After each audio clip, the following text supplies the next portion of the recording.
విద్యాశాఖ మంత్రి లోకేష్ గారు వేల మంది చదువుతున్న ఆంధ్ర యూనివర్సిటీలో రావచ్చు. ఈ కూటమి ప్రభుత్వం బుద్ధి చెప్పే సమయం నిషేధించే.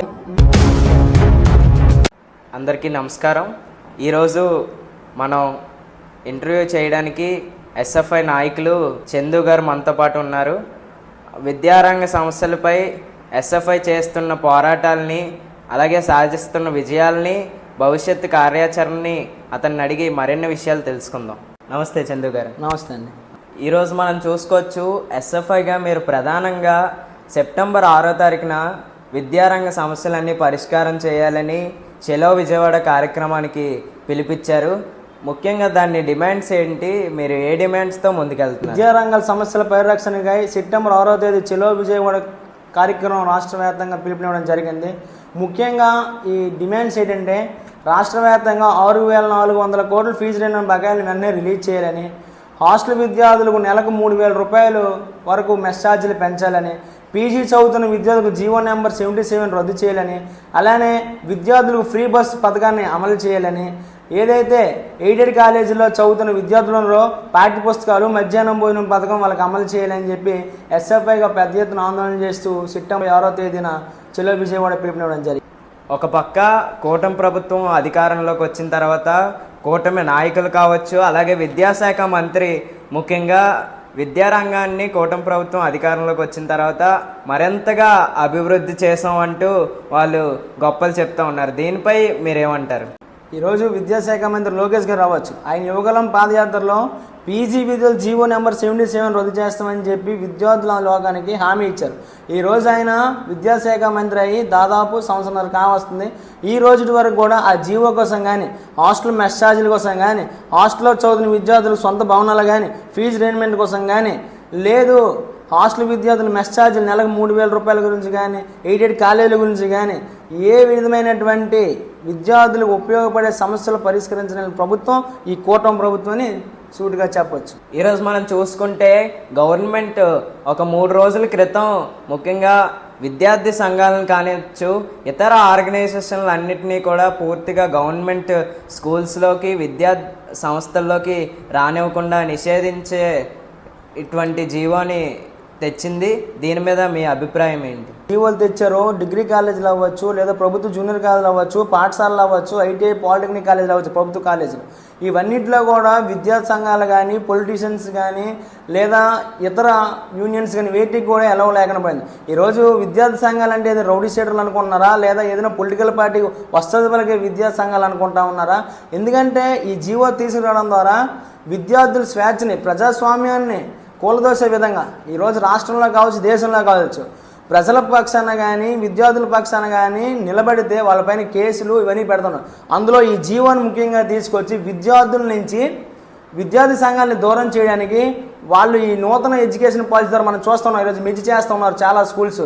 ఆ మెజ్జిలో భాగంగా ఏదైతే 150 కన్నా తక్కువగా ఉన్న పాఠశాలన్నింటినీ కూడా మూసివేసి ఆ ఉండే విద్యార్థులందరూ కూడా పట్టణాల వైపు మళ్ళేస్తున్నారు. అంటే ప్రైవేట్, కార్పొరేట్ విద్యా సంస్థలు కానీ ఈ ప్రభుత్వం కొమ్ము కాస్తా ఉందా? ఈరోజు పాఠ్యపుస్తకాలు ఎగ్జామ్స్ రేపంటే ఈ రోజు వరకు కూడా పాఠ్యపుస్తకాలు ప్రభుత్వ కాలేజీల్లో, ప్రభుత్వ స్కూల్స్లో ఇవ్వని పరిస్థితి. మిడ్ డే మీల్ భోజనం పథకం తీసుకొచ్చారు. ఆ మిడ్ డే మీల్ పథకంలో కూడా సరైన నాణ్యత లేకుండా మిడ్ డే మీల్ జరుగుతూ ఉంది. సీసీ రైస్ అని తీసుకొచ్చారు స్కూల్స్లో. ఆ సీసీ రైస్ ఎన్ని కాలేజీకి ఇస్తున్నారు, ఎన్ని స్కూల్స్కి ఇస్తూ ఉన్నారు? అక్షయ పాత్ర అని చెప్తున్నారు. అక్షయ పాత్రలో ఎటువంటి క్వాలిటీ ఉంది? చారు నీరులా ఉంటా ఉంది, పప్పు అసలు ఏమైనా రుచికరంగా లేదు. ఇవన్నింటినీ కూడా విద్యార్థి సంఘాలు ప్రశ్నిస్తూ ఉన్నారు. అందుకు ఈ జీవోలు తీసుకొస్తున్న ప్రభుత్వం పైన వ్యతిరేకత ఆల్రెడీ వస్తూ ఉంది. సంవత్సరాలలోనే ఎంత వ్యతిరేకత వచ్చిందంటే, ఎంత ఈ విద్యార్థి సంఘాలు విద్యార్థుల తరఫున ఫైట్ చేసి ఎంత వ్యతిరేకత వస్తుంది వాళ్ళు భయపడుతూ ఈ జీవోలు తీసుకురావడం జరిగింది. ఎన్ని జీవోలు తీసుకొచ్చినా, ఎన్ని కుట్రలు పెట్టినా, ఎన్ని కేసులు పెట్టినా విద్యార్థుల తరఫున ఫైట్ చేయడానికి విద్యార్థి ఆర్గనైజేషన్స్ ఉన్నాయని చెప్తూ మేము చెప్తాము. స్కూళ్ళు, కాలేజీలు పరిస్థితి ఎలా ఉంటే యూనివర్సిటీల పరిస్థితి ఎలా ఉంది, దాని గురించి ఏమంటారు? మీరు అన్నట్టు నిజంగానే యూనివర్సిటీల పరిస్థితి రోజు రోజుకి అధ్వానంగా తయారవుతుంది. ఈరోజు ఆంధ్ర యూనివర్సిటీ చూడొచ్చు, సెంట్రల్ యూనివర్సిటీ చూడొచ్చు, లేదా సెంట్రల్ ట్రైబల్ యూనివర్సిటీ చూడొచ్చు. వాటికి వచ్చే నిధులు కానీ, వాటికి వచ్చే సౌకర్యాలు కానీ, నిధులు ట్రైబల్ యూనివర్సిటీలో సరైన బిల్డింగ్ లేదు, ఒక హాస్టల్ లేదు. మొత్తం కలిపి 300 మంది 400 మంది మాత్రమే విద్యార్థులు ఉన్నారు ట్రైబల్ యూనివర్సిటీలో, అది విజయనగరంలో. అదే ఈ రాష్ట్రానికి ప్రముఖ విశాఖ ఉక్కుని తీసుకొచ్చిన విద్యార్థులు ఒక మొత్తం ఆంధ్ర యూనివర్సిటీ ఒక ఇదైతే, ఆంధ్ర యూనివర్సిటీలో ఈ రోజుకి కూడా ఫుడ్ బాగాలేని పరిస్థితి మన ఆంధ్ర యూనివర్సిటీలో చూడొచ్చు. ఈరోజు వేల మంది చదువుతున్న ఆంధ్ర యూనివర్సిటీలో పురుగులు అన్నం తినాల్సిన పరిస్థితి ఈరోజు ఆడ పీజీ చదువుతున్న విద్యార్థులు, పిహెచ్డీ చదువుతున్న విద్యార్థులు, లేదా స్కాలర్ విద్యార్థులు అందరూ కూడా ఇబ్బంది పడతా ఉన్నారు.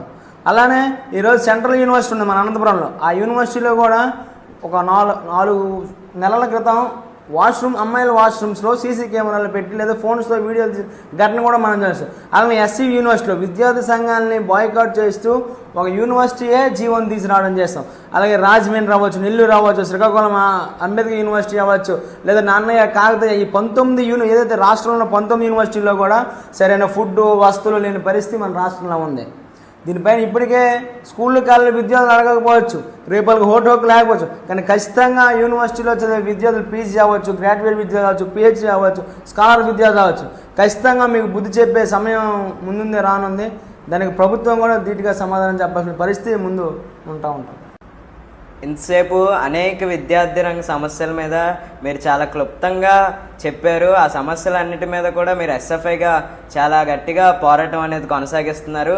చివరిగా విద్యార్థులతో ఏం చెప్పాలనుకుంటున్నారు? విద్యార్థులు చెప్పాల్సింది ఏంటంటే ఎస్ఎఫ్ఐ ఎన్నో పోరాటాలు చేస్తుంది.